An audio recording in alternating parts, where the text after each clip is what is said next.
Baik, selamat datang di video ini.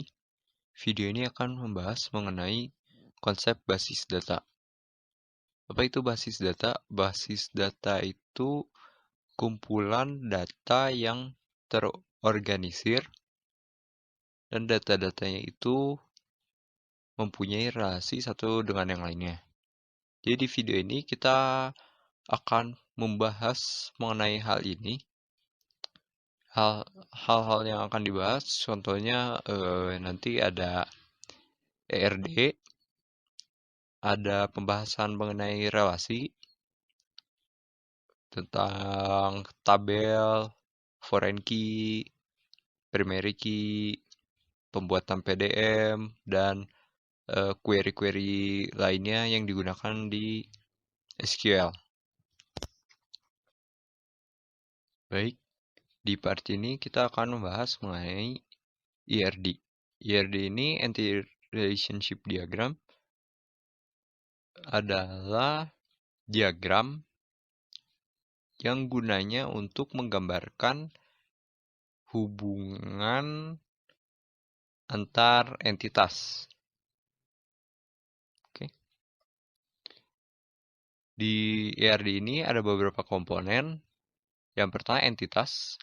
Entitas ini sebagai subjek atau objek yang ada di dalam bisnis proses yang ingin kita buat basis datanya.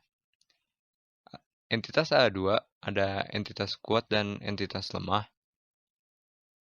Entitas lemah ini dia adanya dari entitas lain, artinya dia tidak bisa berdiri sendiri. Contoh entitas kuat misalnya dalam bisnisnya toko, ada customer-nya, ada pegawainya, barang. Kalau contoh dari entitas lemah ini misalnya jabatan. Pegawainya punya jabatan. Jabatan ini kan nggak bisa berdiri sendiri. Kalau misalnya nggak ada pegawainya, buat apa informasi jabatannya itu? Selanjutnya ada atribut.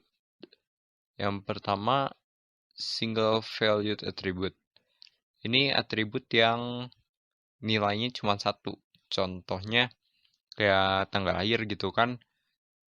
Tanggal lahir nggak bisa double gitu. Misalnya lahir tanggal 12 tapi juga tanggal 18 kan nggak bisa. Cuma satu. Terus ada multi-valued attribute. Ini atribut yang nilainya bisa banyak.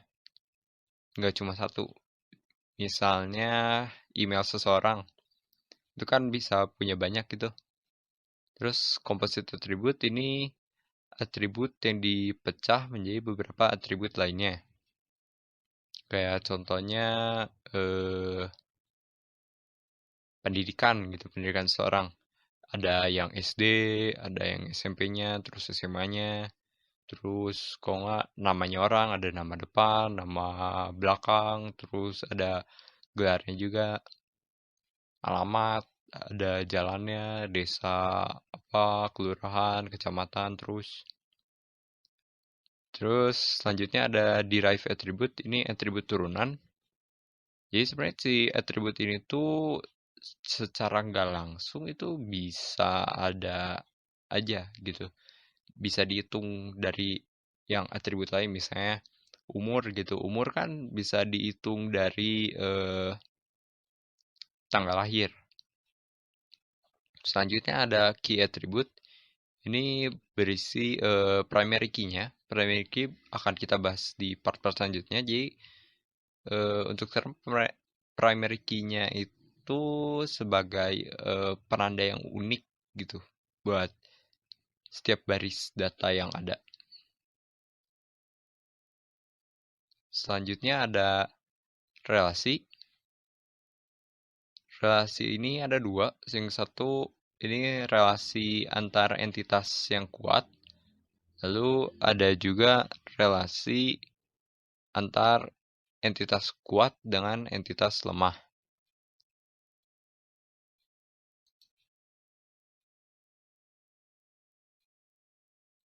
Baik, di part ini kita akan membahas mengenai relasi. Relasi ini nggak hanya kepakai di IRD, tapi nantinya juga di PDM juga pakai. Oke, ada beberapa tipe relasi. Yang pertama ada one to one. Ini artinya satu data di tabel A ini misalnya akan berelasi dengan tepat satu data di tabel B. Seperti ini, A dengan 1, B dengan 3, C dengan 2. Oke, selanjutnya ada one to many, artinya satu data di tabel A ini akan berelasi dengan bisa lebih dari satu data di tabel B.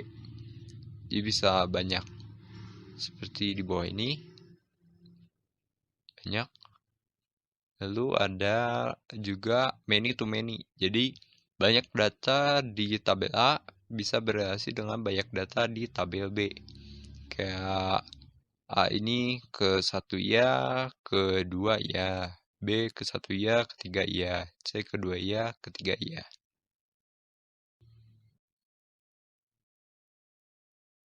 Baik, di part ini kita akan membahas mengenai contoh IRD. Baik, di sini saya ada IRD dari proses bisnisnya toko. Di sini ada beberapa entitas. Yang pertama ada customer. Customer-nya ini punya atribut nama, nomor telepon, alamat, dan key atributnya ID ini.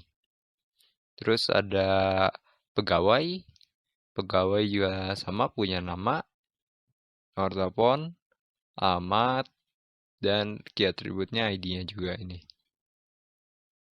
Terus di sini ada entitas lemah, jabatan. Ini buat menunjukkan jabatan si pegawai ini. Terus ada entitas barang yang punya atribut nama, stoknya tinggal berapa, sama harga barangnya. Lalu ada entitas supplier yang punya atribut nama, email dari supplier tersebut, nomor telepon, dan alamatnya. Di sini customer punya relasi dengan barang, relasinya many to many. Customer membeli barang. Ini many to many karena banyak customer bisa beli banyak barang. Nah, dari situ bisa dilihat ini di relasi membelinya ini menghasilkan dua atribut baru, yaitu atribut tanggal dan atribut jumlah. Ini dihasilkan karena pas membeli ini kan ada tuh nanti tanggal berapa belinya sama berapa banyak si barang yang belinya. Sebenarnya juga bisa ada derive atribut yang pas itu atribut turunan total misalnya. Yang dihitung dari jumlah dikali harga barangnya. Lalu pegawai ini mempunyai relasi dengan jabatan, yaitu pegawai memiliki jabatan. Relasinya one to many dari jabatan ke pegawai. Kenapa? Karena satu jabatan itu kan bisa banyak yang megang. Misalnya kasirnya si misal si Budi jadi kasir, tapi temennya si Andi juga jadi kasir gitu. Kan bisa. Terus pegawai punya beberapa relasi sama barang. Yang pertama ada pegawai menerima barang. Ini jadi bisa dilihat dari sini, supplier kan nyuplai barang nih, many to many. Banyak supplier bisa nyuplai banyak barang, disuplai. Saat disuplai kan ada yang nerima pegawainya. Banyak pegawai bisa nerima banyak barang. Dari sini juga keluar ada atribut baru jumlah sama tanggal. Jumlah sama tanggal penerimaannya. Lalu ada juga ini pegawai membeli barang ini. Jadi pegawainya beli barang ke supplier, lalu habis itu dikirim, diterima.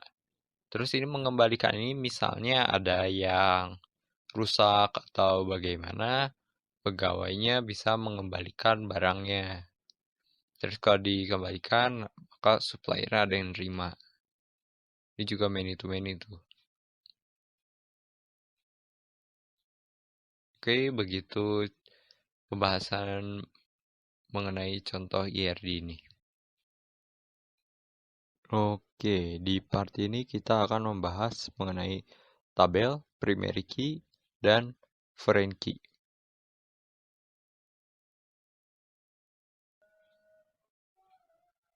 Baik, di sini saya sudah ada satu tabel. Nah, tadi sempat disebut tentang primary key. Jadi si primary key itu suatu nilai dalam database yang mewakili satu baris data dalam suatu tabel. Misalnya kalau namanya si Budi ini ID-nya 1 gitu. Terus yang kita jadiin primary key ID. Nah, si primary key ini dia itu harus unik. Artinya gimana? Nggak boleh ada duplikasi. Jadi gini, kalau di sini Budi itu 1, nggak boleh lagi nanti di sini muncul 1. Terus Budi lagi. Nah, kalau gitu, ini gimana kalau misalnya si Budi mau ngelakuin pembelajaran lagi, kan berarti bakal muncul si Budi lagi di sini. Ini tabel buat transaksi nih, misalnya. Nah, bakal muncul lagi si Budi di sini. Kan udah duplikasi. Nah, terus gimana jadinya? Jadinya tabel ini harus dipisah-pisah. Misalnya gini. Nah, ini jadi udah nggak ada lagi. Jadi sekarang ada tabel customer yang ini. Primary key-nya itu yang ID-nya. Isinya ada kolom alamat. Ini alamat, nama, nomor telepon. Terus ada ini tabel pegawai. Primary key-nya yang ini. Yang ID ini primary key-nya. Ada nama pegawainya, alamat, nomor telepon, jabatan. Terus ada lagi tabel barang. Ini buat nunjukin barang harga sama stoknya. Primary key-nya di ID ini. Terus ada nama barang, harga sama stok. Nah, terus ada tabel transaksi. Ini buat nyatet transaksi apa yang dilakuin. Misalnya ID customer si Budi nih yang mau belanja, berarti ID customer 1, dilayaninya sama siapa, misalnya si Vivi, pegawainya 1, ini ID transaksi yang pertama berarti 1, barang yang dia mau beli mie, tanggal 1 Desember 2020. Terus ada lagi Andi yang layani Timi, ID transaksinya 2, barang yang dibeli gula, tanggal 2 Desember 2020. Nah, sampai sini kan gak kelihatan ada masalah nih.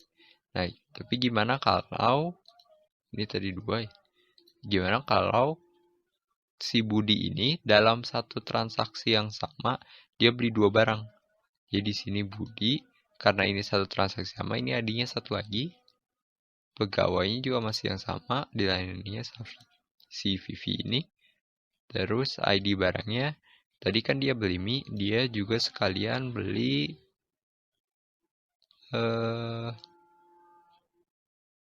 permen juga. Nah, kalau kayak gini gimana? Berarti Di sini kan tanggalnya 1 Desember 2020 gitu. Kalau tadi si Andi kan belinya satu doang ini di gula ini. Nah, kalau si Budi ini dia dalam satu transaksi yang sama, dia beli 2 item. Kalau gini kan ada duplikasi lagi di bagian primary key ID transaksi. Nah, buat mengatasinya gimana? Jadi dibuat detail transaksi buat nampung barang yang dibelinya. Jadi ID detailnya 1, kayak ini barang paling pertama. Barangnya itu, ini dia yang 1 ini. ID transaksinya 1. Jumlahnya 10 gitu. Terus harganya 2.500. Nah, kenapa di sini tulis harga lagi padahal udah ada ID barang dari sini? Di sini udah ada harga. Ini jaga-jaga siapa tahu suatu hari nanti harga barang di sini naik. Misalnya mie-nya jadi 3.000 gitu. Berarti kan di sini harusnya naik juga jadi 3.000, subtotalnya jadi 30.000. Kalau kayak gitu kan nanti di catatannya ketulisnya si Budi bayarnya pas itu 25.000. Padahal harusnya 30.000 gara-gara udah naik. Tapi kan dulu kan belum naik. Jadi kelihatannya kayak si Budi ngutang. Nah, buat menghindari itu, di sini tulis lagi harganya. Terus, ini ID detailnya 2. ID barangnya yang dibeli si Budi lagi itu ini nomor 3. Ya, nomor 3. ID transaksinya masih sama 1. Jumlahnya 10 juga. Harganya 500. Baru ID detail 3. Barang yang dibelinya itu yang ini 2. Barangnya 2. ID transaksinya ID transaksi 2. Jumlahnya ini per kilo ya. Jadi 3 aja. Harga gula per kilo 9.000. Oke. Nah, di sini di bagian ini kan primary key-nya udah nggak ada duplikasi lagi. Yang ini udah nggak perlu. Bagian barangnya juga udah nggak perlu. Jadi nanti kalau dicek transaksi ini, detail yang mana itu dari sini. Detail yang ini itu dari transaksi yang mana, dicek sini. Nah, tapi di sini ternyata masih ada duplikasi di bagian sini. Nah, ini nggak apa-apa karena duplikasinya di level foreign key. Nah, jadi kalau tadi primary key itu buat semacam mewakili satu baris data di satu tabel. Nah, kalau dari tadi foreign key, ini yang ID barang ini kan foreign key.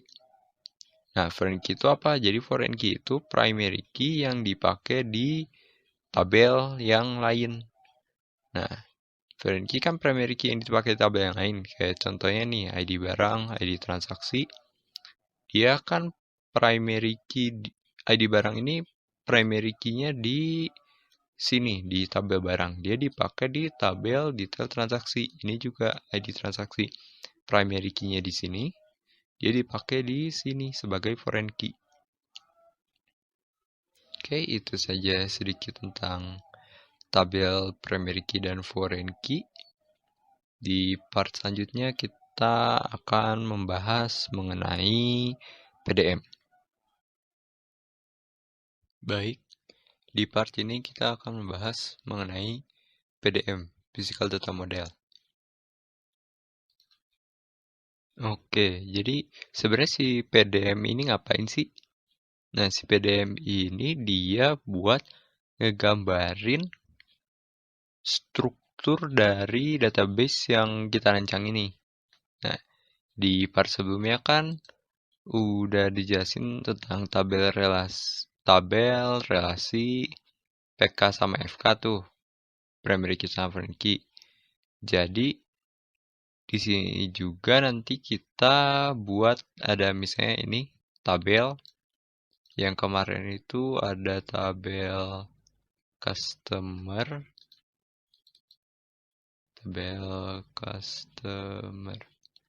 Oke. Dia itu kan punya primary key-nya itu ID customer. Terus isinya pas itu ada nama, alamat,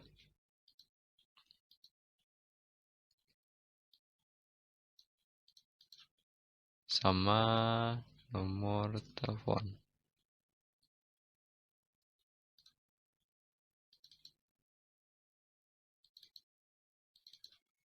Ini kan yang pertama tuh ada customer, terus ada juga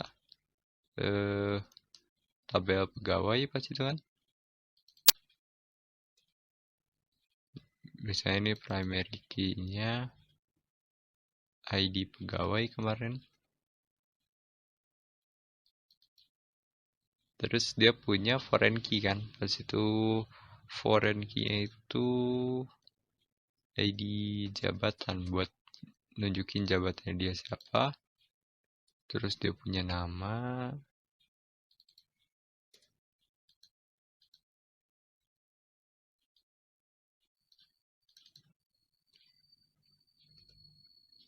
Misalnya gini aja dulu ya.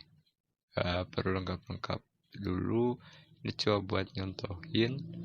Terus ada tabel jabatan.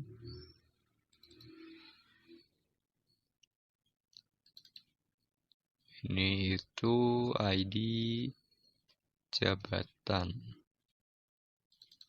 Isinya itu nama jabatannya ya. Nah, jadi gini. Yang kita bikin di PDM ini itu strukturnya doang. Jadi ini nama, alamat, dan telepon ini kan cuma kolomnya doang. Kita nggak masukin datanya namanya siapa, alamatnya di mana, nomor teleponnya berapa isinya. Yang kita tulis itu cuma ini kolom-kolom yang nanti bakal ada. Nah, terus habis itu kita buat relasinya. Ini kan ada foreign key-nya ID jabatan nih. Ini primary key-nya di sini, di tabel pegawai ada foreign key-nya ID jabatan. Nah, kalau ada kayak gini, ditarik garis ke sini, terus simbolnya pakai yang ini buat nunjukin kalau ini one to many. One-nya itu yang di jabatan ini, many-nya yang di pegawai ini. Ya, gitu dalam pembuatan PDM. Di part berikutnya kita akan bahas contoh PDM. Oke, di part ini kita akan membahas contoh PDM. Oke, jadi di sini saya sudah ada PDM untuk toko. PDM ini dikembangin dari ERD yang sempat dibahas di part sebelumnya, ERD toko. Nah, pertama ini ada tabel customer, primary key-nya ID customer. Nah, di dalam kurung ini tipe datanya.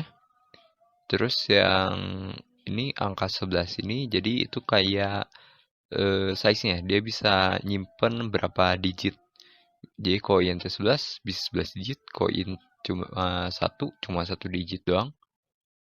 Jadi kayak kalau cuma satu itu 1, 2, 3 masih bisa, 9 masih bisa, pas 10 udah nggak bisa. Nah, buat tipe data ini bakal dibahas lebih lanjut di part berikutnya. Buat sekarang kita bahas dulu tentang struktur ini. Nah, jadi di PDM ini kan yang dibuat itu strukturnya. Jadi bukan isi datanya, lebih ke struktur tabelnya. Nanti tabel itu punya kolom apa aja. Nah, ini yang pertama di PDM toko ini ada tabel customer. punya primary key ID customer, terus nanti ada kolom nama, nomor telepon, sama alamat. Terus ada tabel penjualan, yang primary key ID penjualan, dia punya foreign key ID customer, buat nunjukin ini penjualannya itu dijualnya ke siapa. Terus ada foreign key ID pegawai buat nunjukin yang melayani dalam transaksinya itu siapa. Terus ada tanggal. Ini kolom tanggal ini buat nunjukin si penjualan ini terjadi di tanggal berapa. Nah, untuk selanjutnya itu ada ini detail penjualan. Detail penjualan ini buat nyimpen, jadi dari penjualan ini barang yang dibeli sama customer itu apa. Sama ada ID penjualan juga sebagai foreign key buat nunjukin kalau detail ini itu dari penjualan yang mana. Nah, ini jadi RD ini itu kenapa di sini tulisnya penjualan? Karena ini tuh dari sudut pandangnya si tokonya.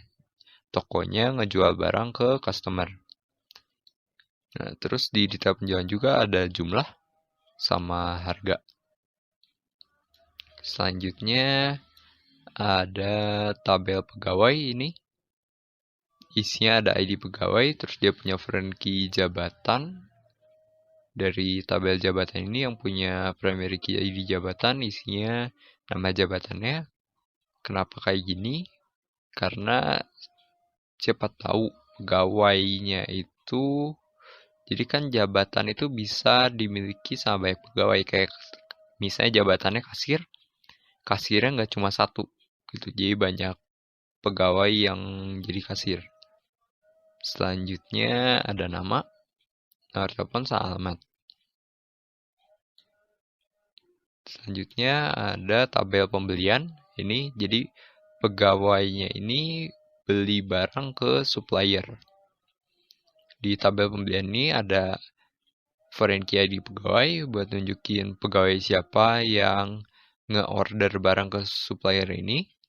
Terus ada ID supplier buat nunjukin ini beli barangnya ke supplier yang mana. Sama tanggal buat nunjukin kapan mesennya. Terus dari pembelian ini bakal ada detail juga buat nunjukin barang yang dibeli apa aja, mirip-mirip kayak detail penjualan. Ada ID pembelian juga buat nunjukin ini detail dari pembelian yang mana. Lalu ada tabel penerimaan. Nah, tabel penerimaan ini ada karena siapa tahu pas beli itu kan nanti dikirimin tuh sama suppliernya. Siapa tahu dikirimnya itu nggak langsung semua. Siapa tahu misalnya minta 100 dikirim 50 dulu, habis 50 dari terima dikirim lagi 50 lagi. Makanya ada si tabel penerimaan ini. Tabel penerimaan ini ada foreign key ID pegawai. Kenapa ada foreign key ID pegawai di sini? Padahal di pembelian sudah ada. Siapa tahu yang order sama yang nerima itu beda orang. Terus ada ID pembelian. Ini buat nunjukin penerimaan ini dari pembelian yang mana. Lalu dari sini pastinya ada detail penerimaan buat ngasih tahu nanti barang yang diterima apa aja. Dan detail ini dari penerimaan yang mana, yang bagian foreign key ini. Terus jumlah ini buat ngasih tahu dalam penerimaannya itu ada berapa banyak barang yang diterima. Lalu ini ada retur. Jadi retur ini itu buat pengembalian. Misalnya pas diterima itu barangnya ada gimana-gimana, rusak apa gimana, terus mau dikembaliin, nah makanya ada tabel retur ini. Yang primary key-nya di retur, terus punya foreign key ID supplier buat nunjukin ini mau dibalikinnya itu ke supplier yang mana. Ada ID pembelian, buat nunjukin ini retur dari pembelian yang mana. Terus ada ID penerimaan, jadi returnya ini barang yang diterima yang mana. Terus ada ID pegawai, siapa yang ngelakuin pengembalian. Terus ada tanggal kapan pengembaliannya dilakuin. Nah ini sebenarnya si foreign key yang pembelian ini itu sebenarnya nggak perlu ada, dia bisa nggak ada di sini. Cuma nanti kalau mau dicek retur ini itu dari pembelian yang mana, nah dia kok kayak gitu harus ngakses tabel penerimaan dulu. Dari tabel penerimaan baru diakses tabel pembelian. Pokoknya ditaruh aja di sini, siapa tahu butuh. Terus dari situ bakal ada detail retur buat ngasih tahu barang apa aja yang dibalikin, dan ID returnya ini buat ngecek si detail retur ini itu dari retur yang mana, sama ada jumlah berapa banyak barang yang dikembaliin. Terus terakhir ada tabel barang, isinya primary key-nya itu ID barang, terus ada nama barangnya, harga, sama stoknya. Oke, segitu saja pembahasan tentang contoh PDM. Di part selanjutnya baru kita bahas tentang yang tadi, tiba data.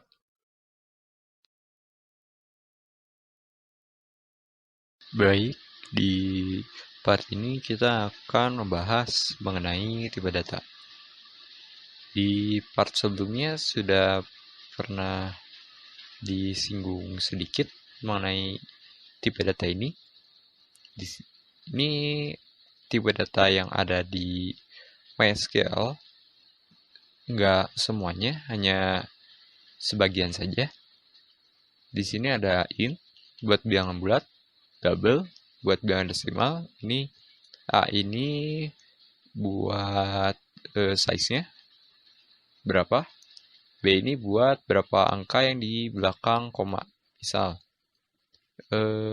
angka 1,35 gitu. Size-nya 3 berarti. Kan di sini 3 totalnya. Terus yang B-nya ini 2. 2 angka di belakang koma. Oke, selanjutnya ada char buat string. Varchar juga buat string. Terus ada date buat waktu, yang nanti isinya ada 4 digit buat tahun, 2 digit buat bulan, dan 2 digit buat tanggal. Lalu ada datetime buat waktu juga, cuma ini 4 digit buat tahun, 2 digit buat bulan, 2 digit buat tanggal. Terus ada tambahan lagi 2 digit buat jam, 2 digit buat menit, dan 2 digit buat detik. Nah, terus bedanya varchar sama char itu apa? Kan sama-sama buat string. Jadi gini bedanya. Misal ini charnya itu diisi 5, varchar juga diisi 5. Berarti nanti kan ada 5 kotak gitu misalnya. Jadi kayak ada 5 kotak gitu buat nyimpen 5 data, 1, 1, 1, 1, 1. Misalnya kita pakai char terus kita isi huruf A doang. Ini bakal tetap dihitung penyimpanan buat 5 data ini. Tapi kalau kita pakai varchar, ini bakal dihitungnya penyimpanan ya buat si satu ini doang, si A doang. Walaupun udah resetnya buat 5. Jadi maksimalnya tetap 5, tapi kalau misalnya yang dimasukin cuma 1, ya dihitungnya 1 doang. Gitu. Itu sedikit tentang tipe data. Di part selanjutnya kita akan bahas mengenai query-query. Baik, di part ini kita akan bahas mengenai DDL atau Data Definition Language. Oke, langsung saja. Yang pertama itu ada create. Ini buat membuat, misalnya kita mau database. Dari kemarin kan yang kita bahas itu database-nya toko, berarti kita buat DB toko gitu namanya. Di create, di run, sukses, dicek show database, dicek.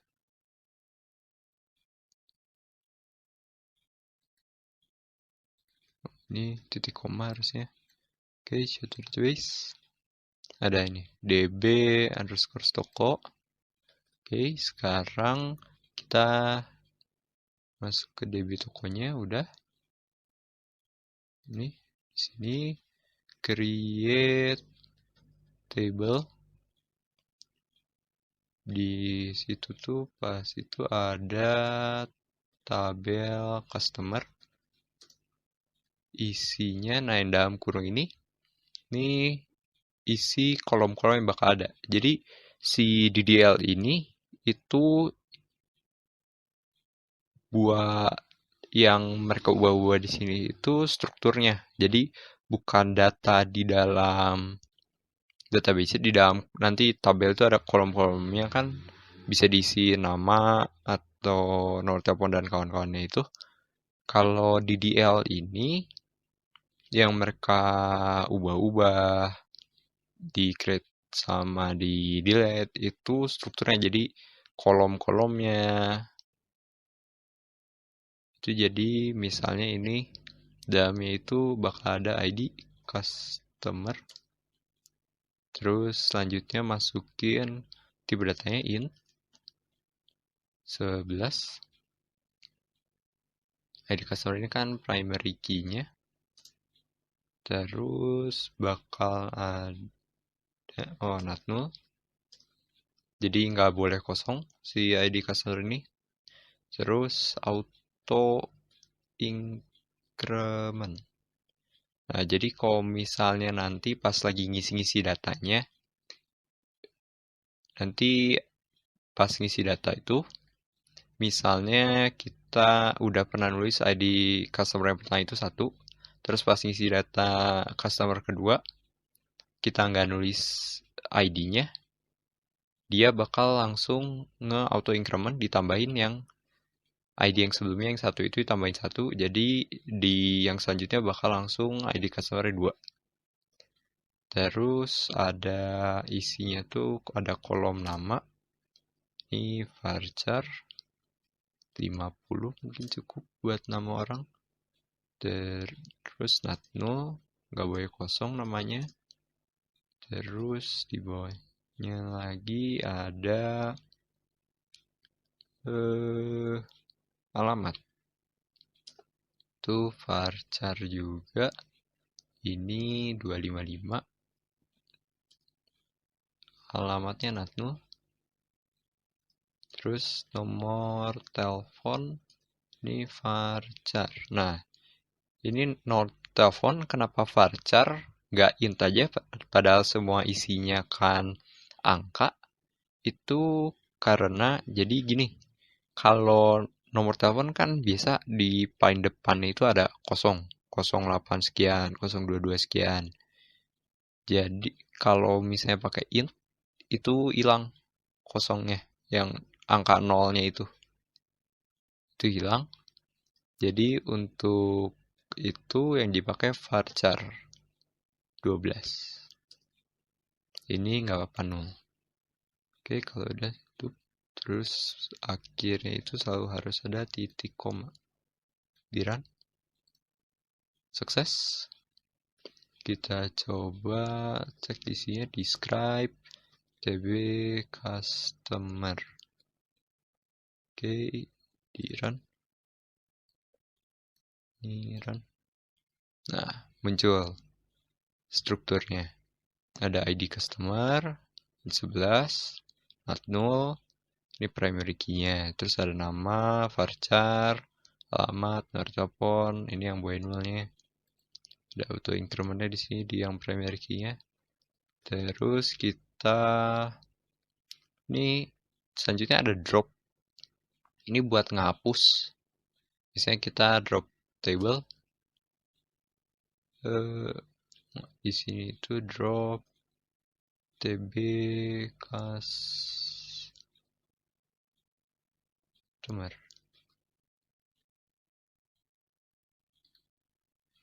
Oh, ini drop table customer.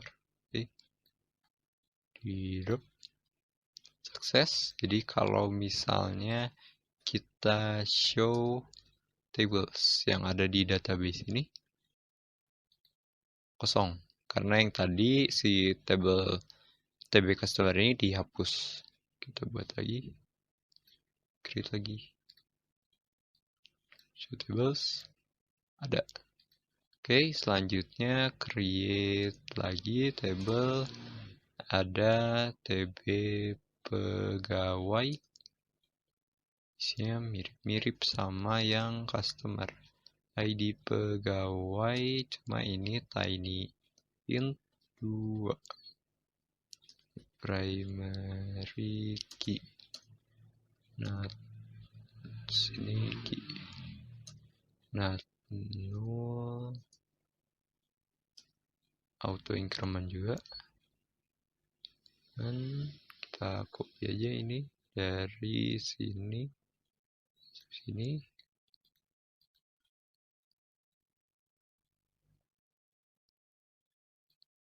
Oke, create, sukses, show tables, ada tb pegawai, di describe juga gitu, describe tb pegawai. Oke, describe tb pegawai, ada muncul. Terus kita create lagi tb jabatan, karena harusnya pegawai ini ada jabatan, isinya ID jabatan,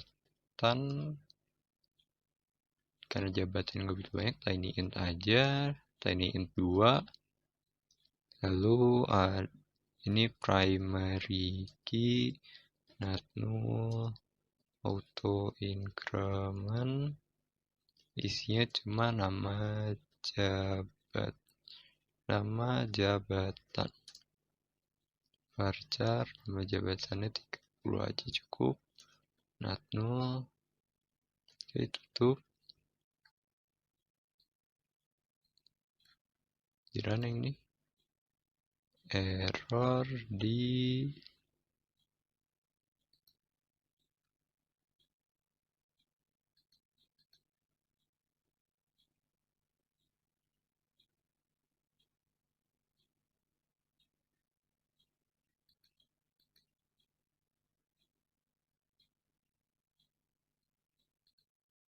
coba ini nama jabatan varchar 30 not null sama kayak ini. Terus ini kurung, ini create. Jadi sini harusnya create table.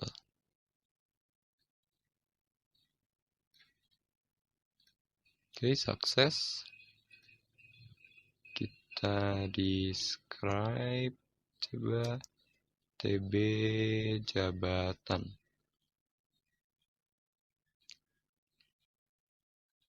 Describe tb jabatan muncul. Oke, selanjutnya ada create lagi table tb penjualan. Nah, ini ada ID penjualan, ini int 11, primary key, not null, auto increment. Terus isinya nanti ada ID customer-nya, siapa yang belinya, kan dari sini dapatnya ID customer, ini int 11 customer, not null, nggak apa-apa, nol aja, seadanya. Ada yang nggak ada. Terus ID pegawai buat ngecek siapa yang layannya, ini tiny int 2. Sebentar, kita enter dulu aja biar lebih gampang ngelihatnya. Ini. Oke, ID pegawai. Terus ada tanggal. Ini berarti date. Terus constraint, karena pas itu ada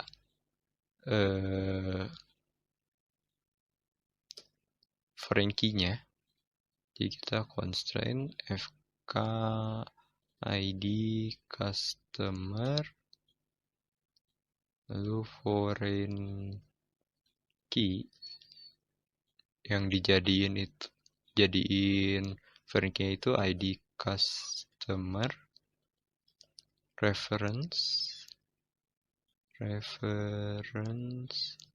Jadi ini nanti si foreign key ini itu dari tabel yang mana dia? Dari tabel tb customer, terus dalam kurung ini itu dia tuh yang di reference-nya ini itu kolom yang mana? Kolomnya id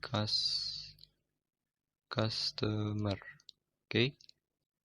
Selanjutnya dulu. Oke. Selanjutnya ada lagi constraint fk id pegawai. Ini foreign key yang buat pegawainya itu foreign key id pegawai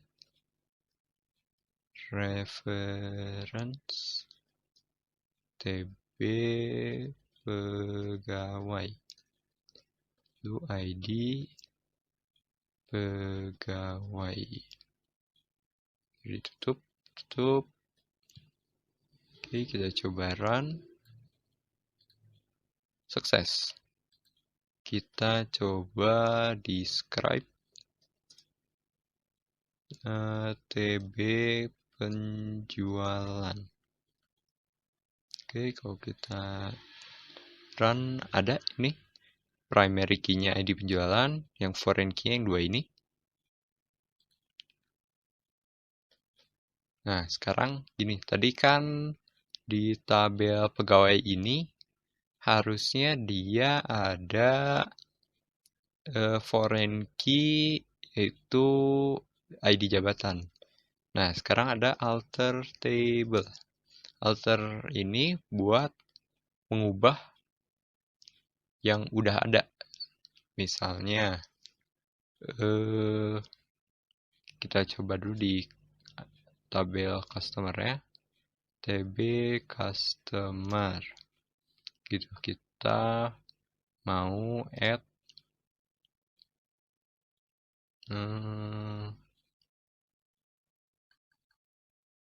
kolom yang belum ada apa ya, misalnya email varchar 255 apa komunal. Oke, kita coba run. Sukses. Jadi sekarang kalau kita describe tb customer ini sekarang ada email. Nah, sekarang buat yang alter table dulu, buat yang tb pegawai. Alter table tb pegawai karena kita mau nambahin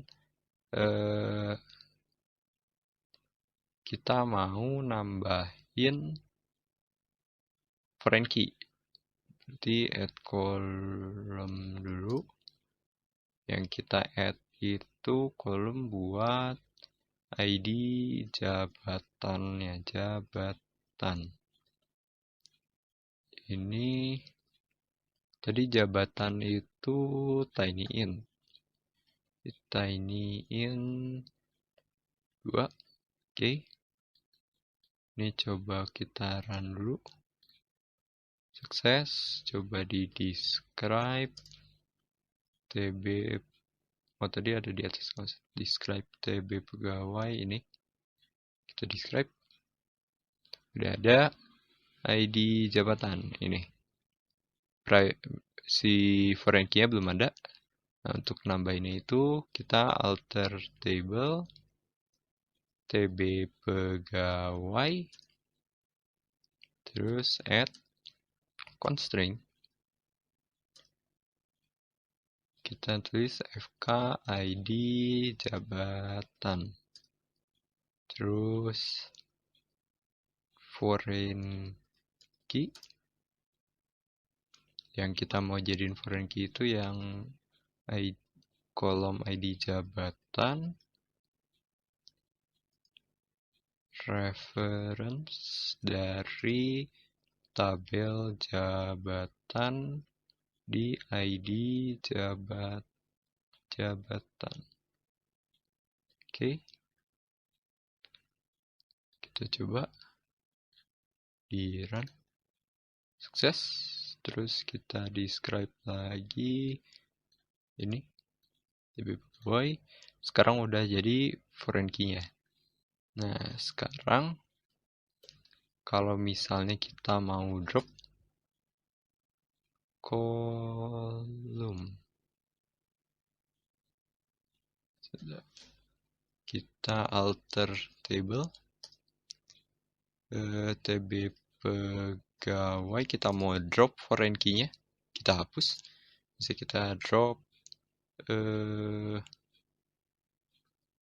kolom, berarti yang kita drop itu ID jabatan. Oke. Coba akan muncul error karena constraint-nya dibutuhin di foreign key, jadi kita harus alter table TB pegawai drop foreign key, terus masukin FK ID jabatan.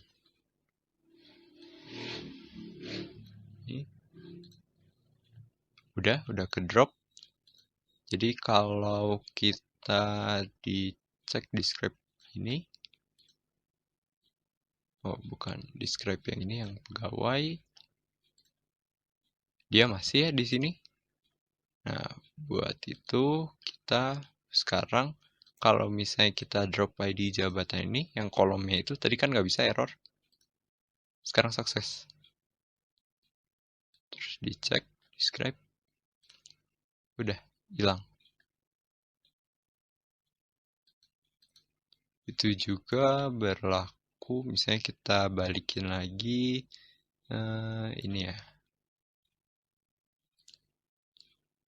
Oke. Oh, add yang ini dulu.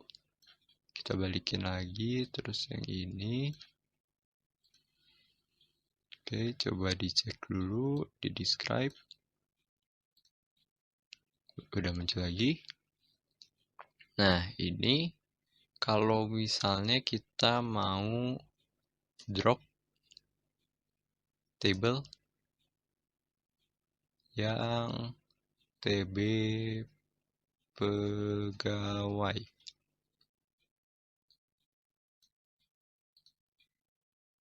Dia bilang nggak bisa karena di sini ada foreign key yang dipakai. Nah, yang kita drop itu TB jabatan misalnya. Jabatan. Oke, ini kita drop. Sama ya, nggak bisa. Karena si TB jabatan ini primary-nya ada dipakai buat jadi foreign key. Jadi sama kayak tadi kita harus drop dulu foreign key yang di sini. Yang di tabel pegawai harus di drop. Baru di drop kolomnya. Baru tabel jabatan bisa di drop. Jadi kalau kita tadi show tables, nah ini show tables udah nggak ada lagi. Baik, segitu saja untuk DDL di part ini. Selanjutnya kita masuk ke DML buat manipulasi data-datanya. Di part ini kita akan bahas mengenai insert, update, dan delete. Baik, jadi kalau di part sebelumnya kita banyak membahas mengenai struktur tabelnya, di part ini kita akan lebih banyak membahas mengenai isi dari tabelnya. Jadi insert, update, sama delete ini untuk memanipulasi data yang ada di dalam tabel. Pertama, insert. Itu seperti ini, insert into, terus nama tabelnya bisa kita masukin ke tabel barang. Terus dalam kurung ini masukin nama kolom yang ingin dimasukin, kayak sebelumnya kolom di tabel barang itu ada ID barang, nama, sama harga. Cuma ID barang ini kan auto increment, jadi kalau dikosongin dia langsung diisi satu, berarti kita kosongin aja. Kita masukin nama sama harganya.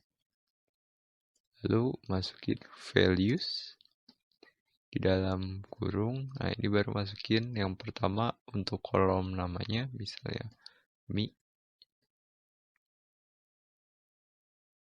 Lalu untuk kolom harga masukin 2.500. Kita run. Sukses. Terus untuk cek isinya itu pakai select.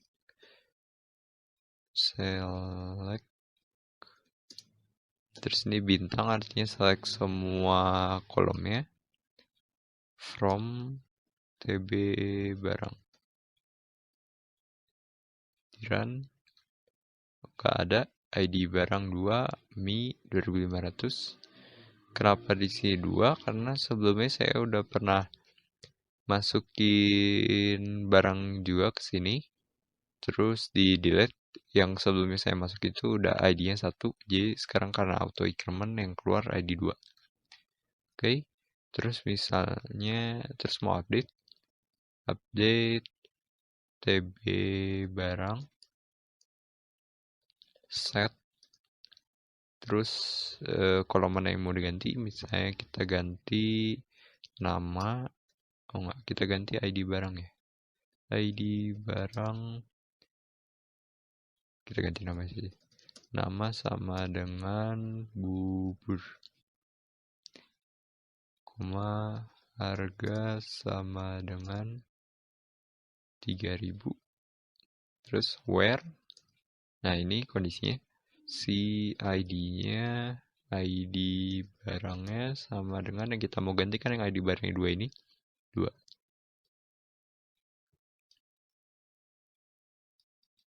Terus kita update di run. Sukses. Jadi kalau kita cek lagi, udah ganti namanya jadi bubur, harga 3.000. Terus selanjutnya ada delete from.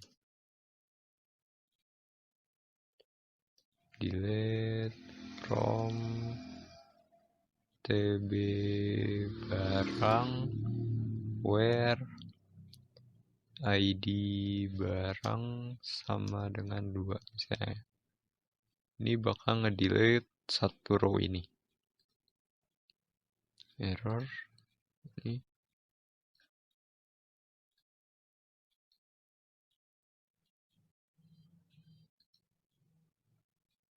Oke, kita coba lagi.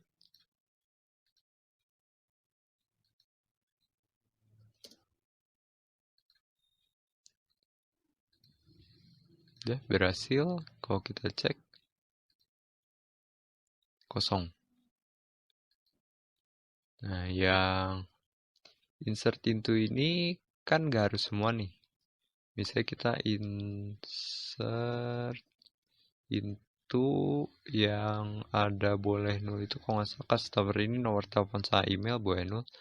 Jadi kalau misalnya kita insert into tabel customer, dalam kurung kita cuma masukin nama sama alamat, values, namanya di, terus alamatnya jalan CDE. Kalau yang jenis string harus pakai kutip, ditutup, di run, sukses. Sekarang coba tampilin select from tabel customer.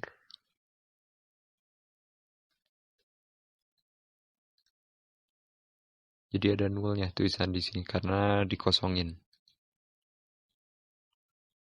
Oke, segitu saja tentang insert, update, dan delete.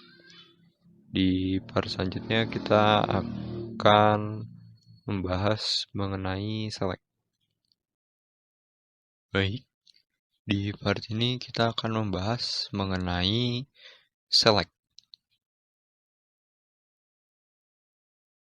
Oke, yang pertama ada select bintang from, masukin nama tabelnya, tabel customer. Ini bakal nampilin semua data yang ada di tabel customer. Selanjutnya ada select, terus bisa dimasukin nama kolom yang mau ditampilinnya, misalnya kolom nama from TB customer. Oke, kalau ditunjukin cuma namanya doang yang keluar. Selanjutnya ada juga select distinct. Misalnya kita mau yang distinct itu alamat from TB customer. Nah, ini sebelumnya lihat dulu di sini. Di sini ada alamat yang sama ya, Jalan ABC 2 ini. Kalau di select distinct alamat from TB customer, dia bakal nunjukin cuma ada 4 alamat karena ada alamat yang sama. Oke, selanjutnya juga bisa ini ada select count distinct alamat from TB customer. Nah, kalau gini dia bakal nunjukin ada berapa banyak alamat yang berbeda-beda di tabel customer itu. Selanjutnya ada select from TB customer. Ini harusnya ada TB customer where, nah ini ID sama dengan biasanya ID customer sama dengan 1. Jadi dia bakal nampilin semua data yang ID customer-nya 1, si Budi ini. Nah, bisa juga where terus not. Jadi dia bakal nampilin semua data yang ID customer-nya enggak 1. Jadi 1 nggak muncul, tapi 2, 3, 4, 5 ini muncul semua. Terus ada lagi, misalnya kita bikin ini lebih besar dari 2, terus N, ID customer kurang dari 5. Ini dia bakal nampilin yang ID customer-nya lebih besar dari 2 dan kurang dari 5. Jadi bakal di antara 2 sama 5 ini. Yang ditampilin yang 3 sama 4. Terus ada lagi OR. Misalnya yang ini kurang dari 2. Ini jadi lebih dari 4. Dia bakal nampilin yang ID customer-nya kurang dari 2 atau lebih dari 4. Berarti 1 sama 5. Oke, kita coba yang keluar 1 sama 5. Ya, itu sedikit tentang select dan select distinct sama and or dan not. Di part selanjutnya kita akan membahas mengenai limit, min, max, dan alias. Oke, di part ini kita akan membahas mengenai limit, min, max, dan juga alias.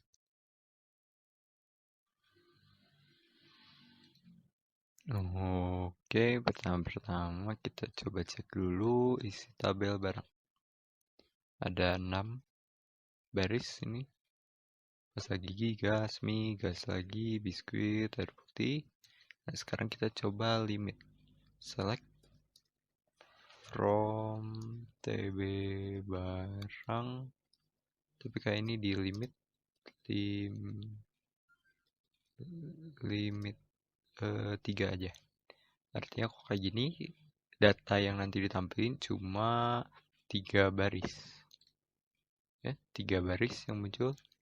Terus selanjutnya min, select min dalam kurung harga, misalnya kita mau cari harga yang paling rendah, harga paling murahnya.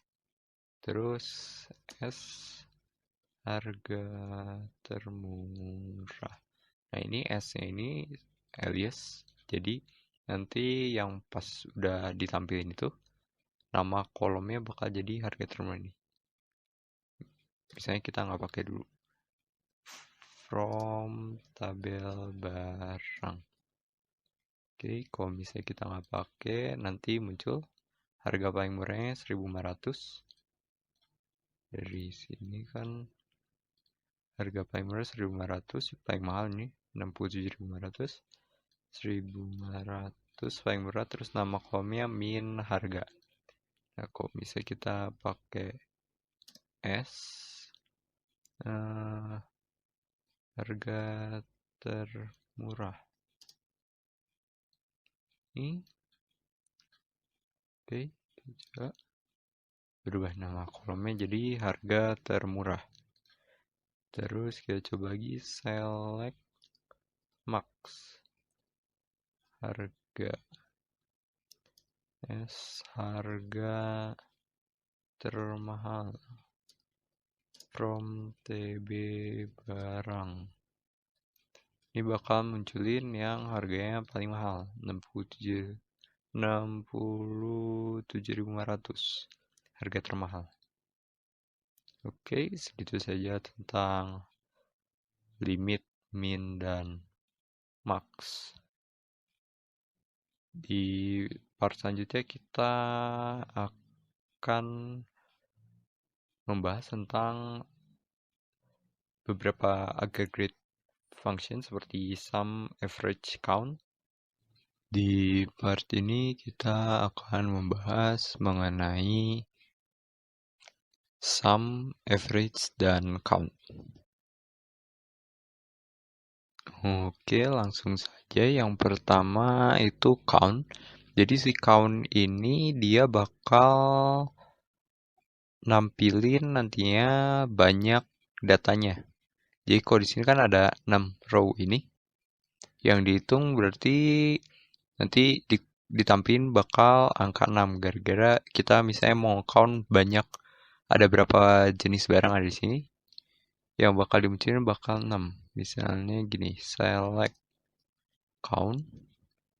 Dalam kurung kita mau hitung ada berapa banyak namanya.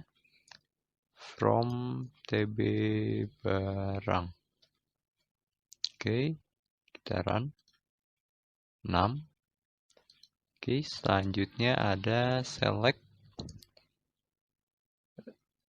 sum. Nah, kalau sum ini dia bakal dijumlahin isi datanya. Misalnya sum harga, kita bakal ngejumlahin harganya biar tahu total di dalam toko itu barangnya totalnya berapa sih harganya. From TB barang. Nah, ini 104.500. Terus selanjutnya ada select AVG, average. Kita bakal rata-ratain harga di tabel barang ini. Rata-rata berapa harganya? Cek. Nih, harga rata-ratanya 17.416, terus ada komanya. Oke, segitu saja sedikit tentang aggregate function count, sum, dan average. Baik, di part ini kita akan membahas mengenai in dan between.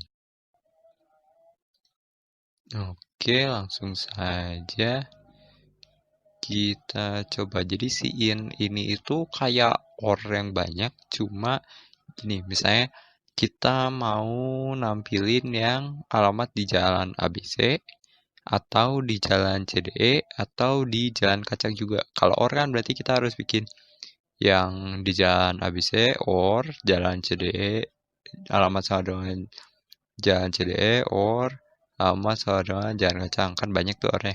Nah, kalau pakai in lebih pendek.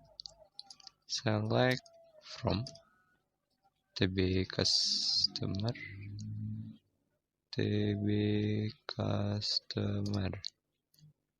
where alamat in. Nah, di dalamnya baru kita tulis jalan ABC. Oke, atau jalan CDE atau jalan Kacang. Jalan Kacang. Oke, kita coba ini. Nah, hilangkan yang tadi yang bukan diantara ini semua. Bukan ABC, bukan CDE, bukan Kacang. Itu yang mana tuh? Yang terakhir kayaknya. Nah, ini yang jalan angsanya nggak ada. Nah, si ini juga bisa kayak gini. Select from TB customer where alamat in dalam kurung. Nah, ini nested query. Jadi dalam query ada query lagi. Select from TB pegawai, select alamat from TB pegawai.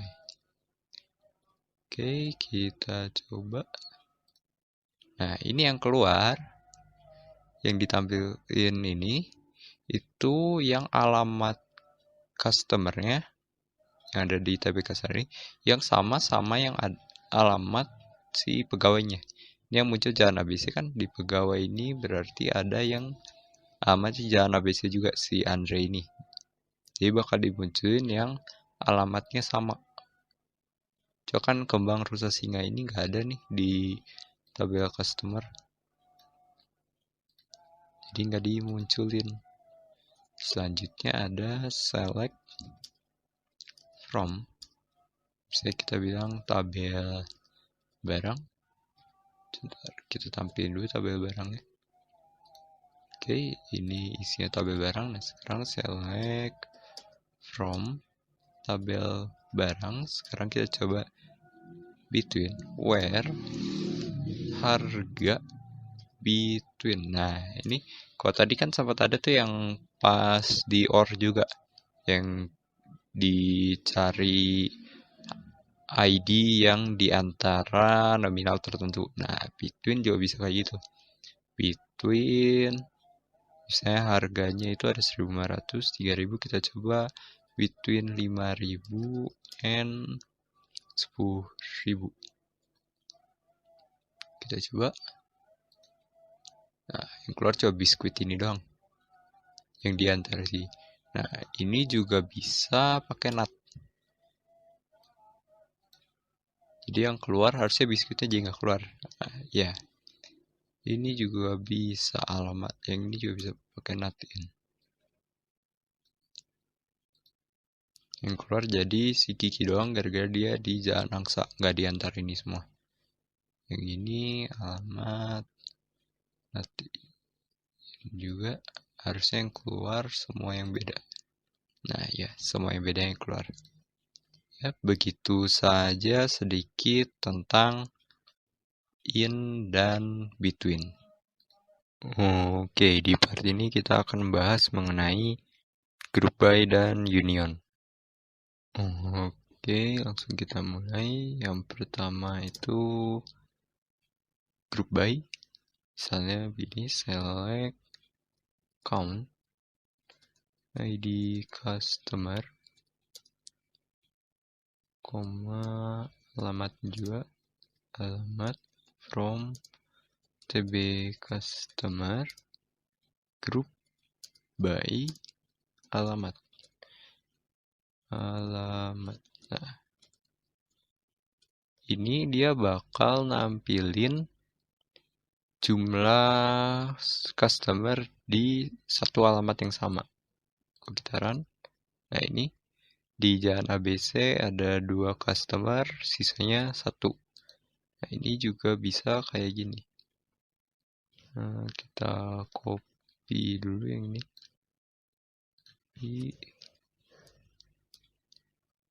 Nah ini alamat, tambahin order by, terus misalnya count ID customer, terus bisa dipilih mau descending atau ascending.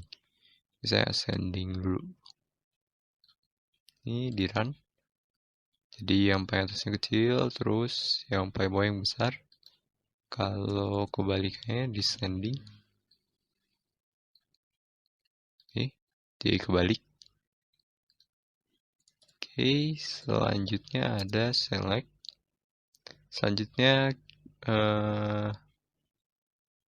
bisa kita coba juga yang ini. Dulu kita copy. Pakai having. Nah ini misalnya count ID customer lebih besar dari 1. Nah ini bakal nampilin customer di alamat yang sama, tapi banyak customernya harus lebih dari 1. Jadi yang muncul cuma Jalan ABC ini. Terus kita masuk ke union.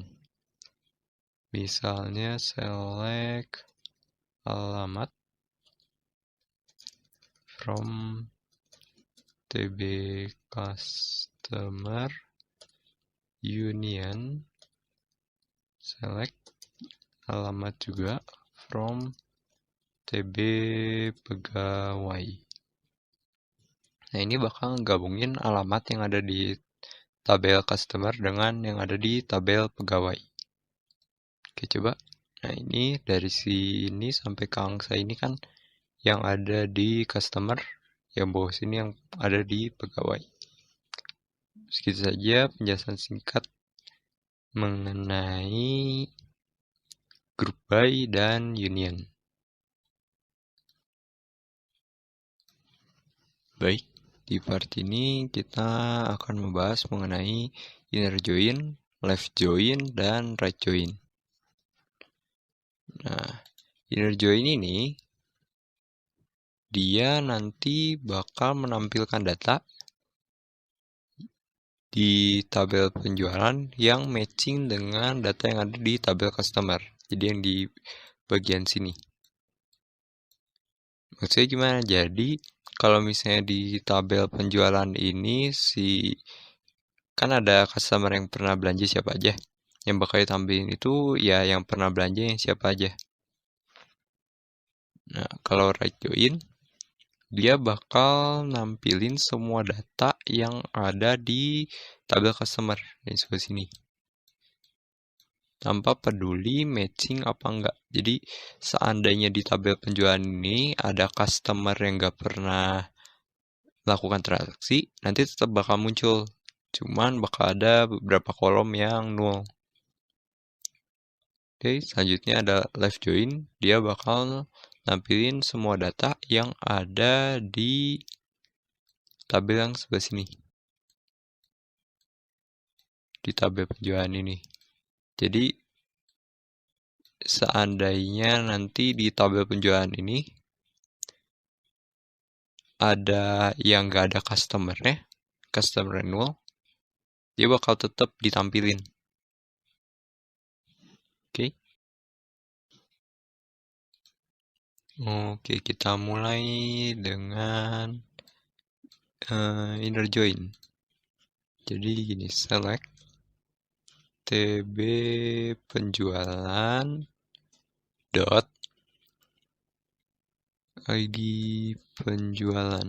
Jadi ini dia bakal nge-select ID penjualan yang dari TB penjualan. Terus ya mau kita tampilin lagi itu TB penjualan dot ID customer. Lalu TB customer ini artinya data diambil dari tabel customer dot nama from TB penjualan. Terus inner join di joinnya sama TB customer on TB penjualan dot ID customer, karena ini yang sama ya di tabel penjualan sama yang nanti ada di tabel customer, sama dengan TB customer dot ID customer. Oke, kita coba run.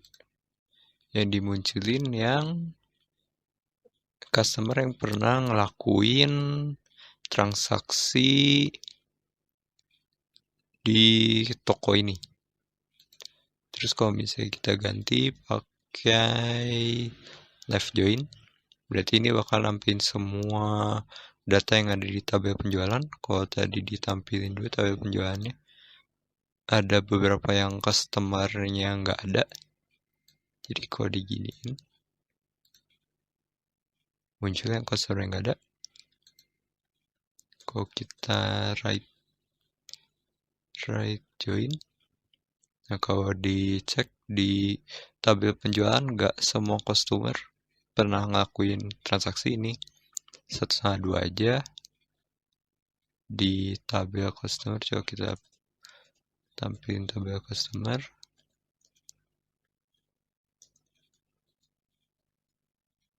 TB customer, kita coba tampilin.